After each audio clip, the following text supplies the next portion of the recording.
Welcome, I'm Josh from Jamf, and thanks for joining me today to learn a little bit more about Jamf Protect.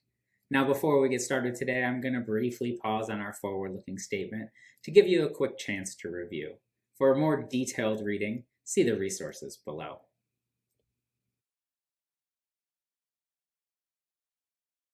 It's been an exciting first year for Jamf Protect. Whether you are just tuning back in from JNUC 2019 or are an avid Jamf Protect user, this presentation will guide you through new features, updates, and improvements targeted at keeping your users safe while simplifying IT and security workflows. But first, let's take a quick look at what we've set out to do with an Apple-first security offering. Many of you are familiar with Jamf's story. Nearly 20 years ago, Jamf built the tools necessary for an administrator to effectively and efficiently manage Macs. Mac computers were different than their PC counterparts and were treated as an afterthought, underserved in organizations by the existing management tools of the time. Jamf's founders recognized this and built a company that offered products and support to help organizations succeed with Apple. Out of this, a community was born, and a new job role, the Mac admin, was created.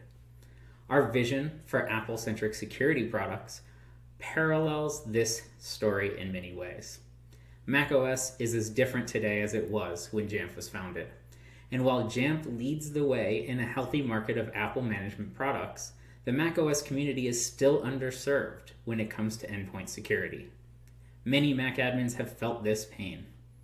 Some of you have been asked to support products that don't focus on macOS, that fail to consider how macOS is different, that degrade the user experience, or introduce incompatibilities with the way in which macOS can and should empower your users. At Jamf, we focus exclusively on the unique security needs of you and your Mac users, taking advantage of opportunities for integrations between Jamf products and Apple-specific technologies, always with the goal of empowering you to get the most out of your Apple experience. We aim to grow the community of Mac admins that fully understand endpoint security. Perhaps one day, we'll call them MacSec admins.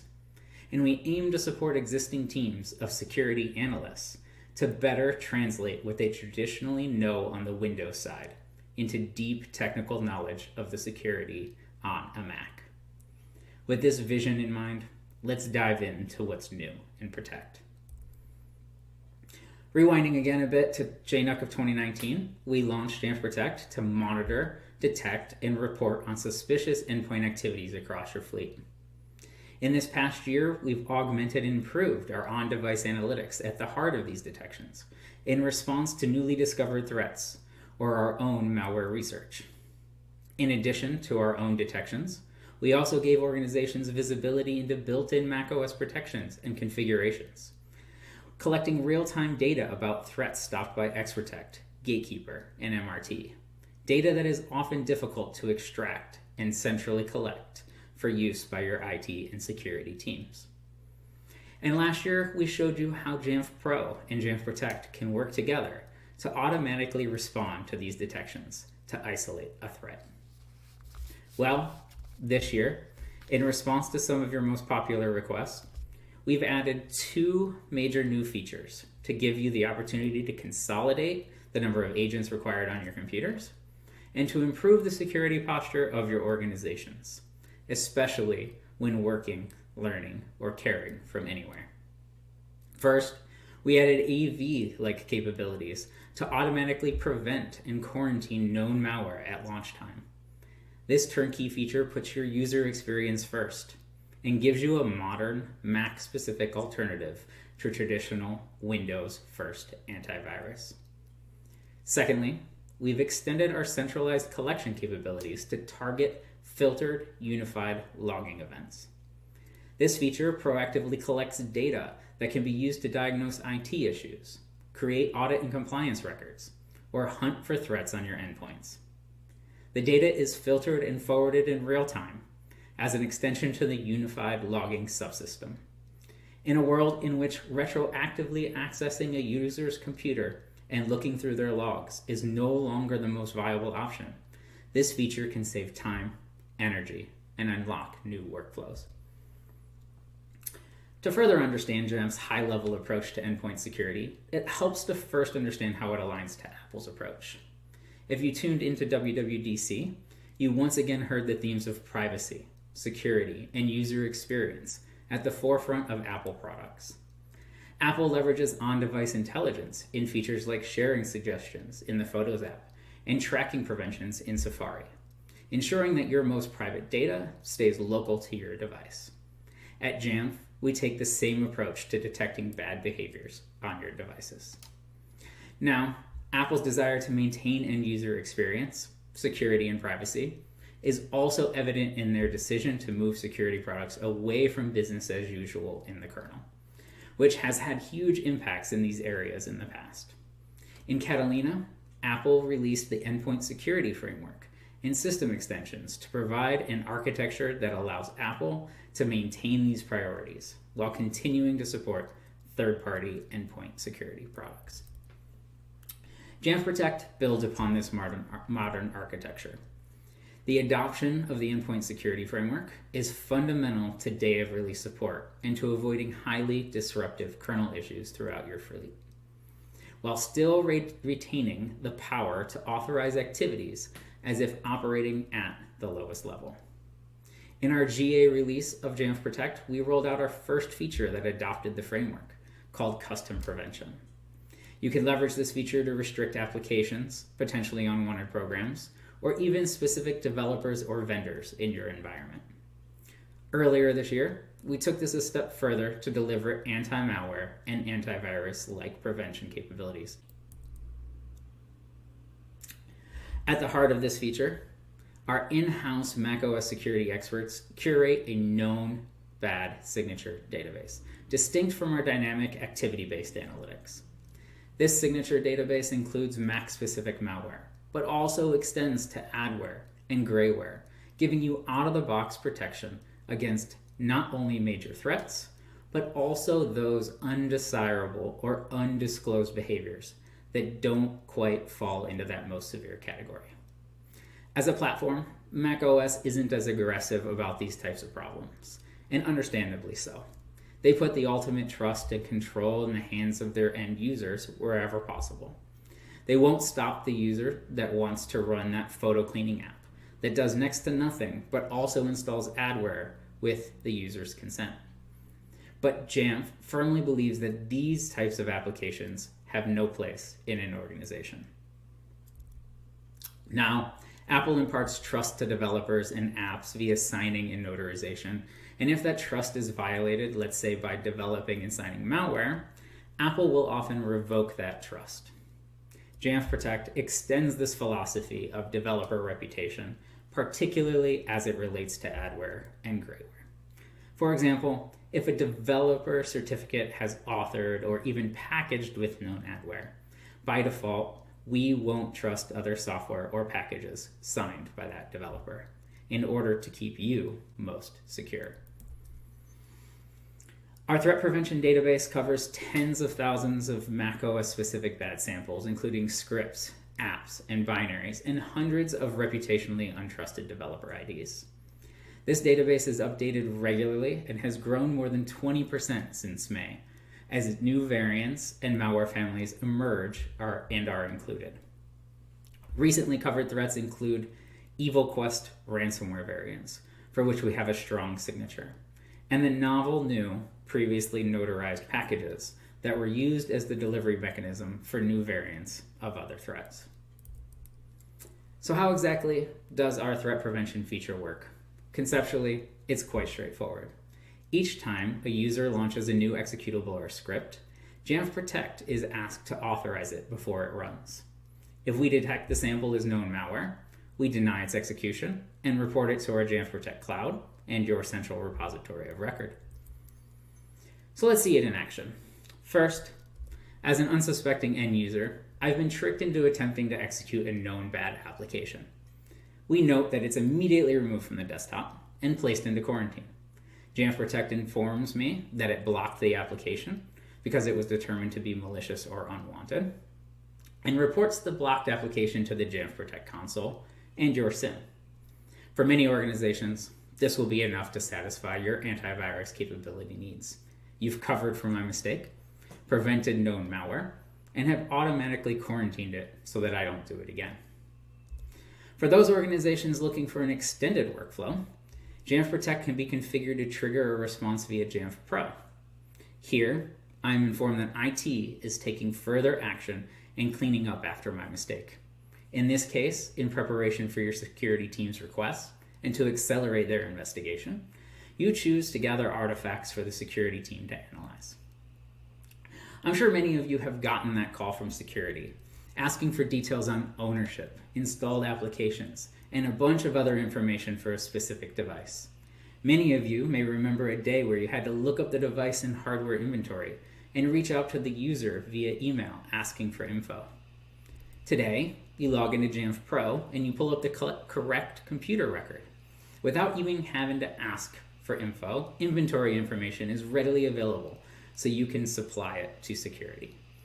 Even better, since you and the security team deployed this automatic data gathering, there's a nice package of information attached to the computer record with artifacts that the security team typically asks for when investigating an alert, including the quarantine sample that was removed from my computer.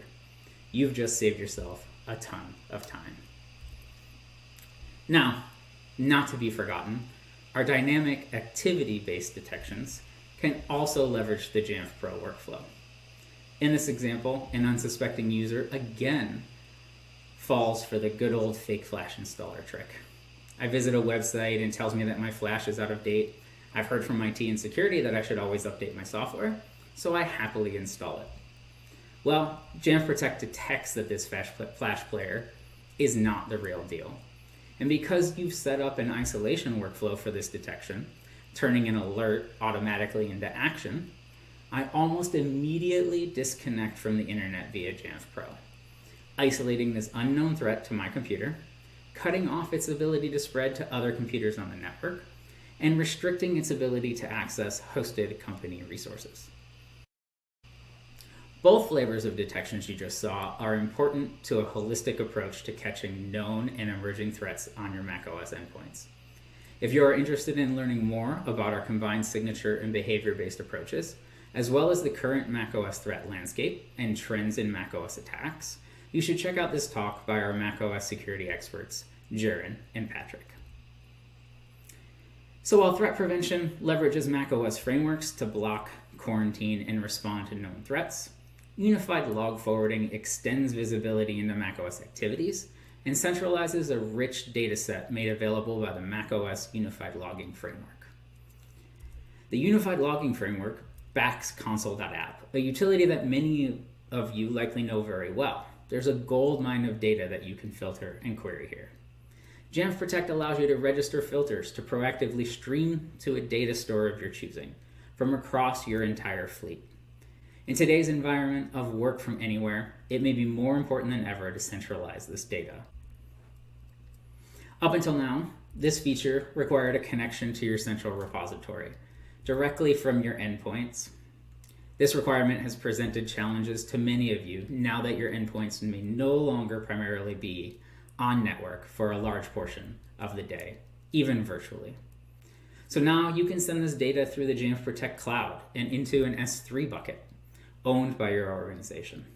From there, you can import that data to your SIM or process it as you see fit. It's worth noting that we are also opening up this same workflow for forwarding our real-time Jamf Protect detections. As briefly mentioned before, to help you sift through the unified log data, Jamf Protect interface allows you to register predicates, similarly to the way you define them in console.app or on the command line with log show, or more accurately, with log screen. On this screen, you can see some of the rich data you can target with these predicates, including SSH events, login events, Jamf Connect logins, failed sudo attempts, and more. To dive even deeper into the unified log forwarding, you can check out Kelly and Adrian's talk. They've both done some really great work leveraging this feature and can help you get jump started with ready-made filters. So keeping with our Apple first theme, we've made enhancements to our benchmark insights feature. As a reminder, this feature automates a built-in per-computer audit of your secure configuration best practices across your fleet to save you time and energy verifying the effectiveness of the controls you may have already put in place. We've updated our benchmark mappings to include the latest CIS recommendations to keep you aligned to the latest standard. We dove deep into this update to apply the proper subset of the latest checks to each computer based on its reporting operating system to save you time and manual effort in having to manage this yourself. Additionally, we've expanded our checks to account for a number of different ways in which these settings may be applied, whether by local configuration or enforced through MDM. This ensures the most accurate view of your applied settings. We've also updated the look and feel of the Insights dashboard. Not only have we simplified the presented data, improving your at-a-glance views, but we've also set a foundation for future extensions to the Insights benchmarks and workflows. Now that we've covered our new Apple First features, let's switch gears and talk briefly about the operational improvements we've made to the product this year, and to hopefully make your lives a little bit easier, ultimately giving you more visibility, management control, and integration options. We've just released an audit log in our web app to give you visibility into changes made by your Jamf Protect administrators. Use this change management log to have traceability of configurations and to adhere to compliance and auditing requirements within your organization. Additionally, we now give you control over how long your alert data is retained in our cloud and available in our web app. Adjust our default options to meet your data privacy and retention requirements, to avoid storing data for longer than needed. Combine this with our newly introduced S3 workflow from a few slides back to ingest data into a business intelligence, big data, or event management platform to meet your archival needs. Next up are a couple of really exciting new and coming soon features. We've recently included a local protect control binary that allows you to force check-ins and query configurations, opening up possibilities for local management and local integrations like conditional access, predicated on Jamf Protect being installed and configured properly. And last, but certainly not least, is our customer-facing API, giving you a way to further integrate Protect with your existing workflows, whether that is exporting data, scripting bulk actions, or simply automating manual management tasks like deleting old computers. We can't wait to see what you all do with this API, slated for release in the coming weeks. And finally, perhaps one of the biggest operational improvements we are making to Jamf Protect is to reduce friction in the process of initial deployment and configuration via Pro. Jamf Pro now has the ability to automatically deploy the Jamf Protect PPPC profile so that Protect has the permissions needed to be most effective. We've also extracted our per customer configuration from our package installer to allow you to push one notarized package across your entire fleet, regardless of your desired settings. And finally, we made changes that allow you to leverage Jamf Pro scoping to get the right settings or Jamf Protect plans to the right computers. So let's tie this Apple First security story all back together from the bottom up, starting with macOS. macOS provides baseline security capabilities like file vault encryption. It provides native security tooling built on top of trust, signing, notarization, and malware scanning. It provides local logging and visibility via its unified log. MDM, or Jamf Pro in this slide, layers on here first. It has capability to manage the local encryption with things like file vault, key escrow, and can harden the endpoints to best practices via MDM and policy. From here, Jamf Protect provides an additional security layer. Out of the box, Jamf Protect will add on compliance auditing against a set of industry standard benchmarks. It brings awareness to the native security tooling by reporting not only on configuration, but also on any detections and actions taken by the OS. And as we covered today, our macOS-centric threat prevention blocks and quarantines even more threats. And just like last year, perhaps the most advanced part of Jamf Protect is our ability to detect unknown or brand new variants of threats by dynamically analyzing activities and behaviors. And as discussed earlier, we provide capabilities to our customers to centralize the unified log, allowing you to filter through this rich data set across your entire fleet, streaming only what's important to you to a central repository for safekeeping and inspection. And finally, leverage Jamf Pro to remediate threats and further improve your security posture. I thank you for attending this talk today. I'm excited to get these powerful new features into the hands of our users, and I look forward to continuing to build the future of macOS endpoint security hand in hand with you, Jamf Nation. To learn a little bit more about Jamf Protect, please consider attending these other sessions and visit the Jamf Protect virtual booth for live demonstrations and discussions throughout JNUC. I hope to see you there.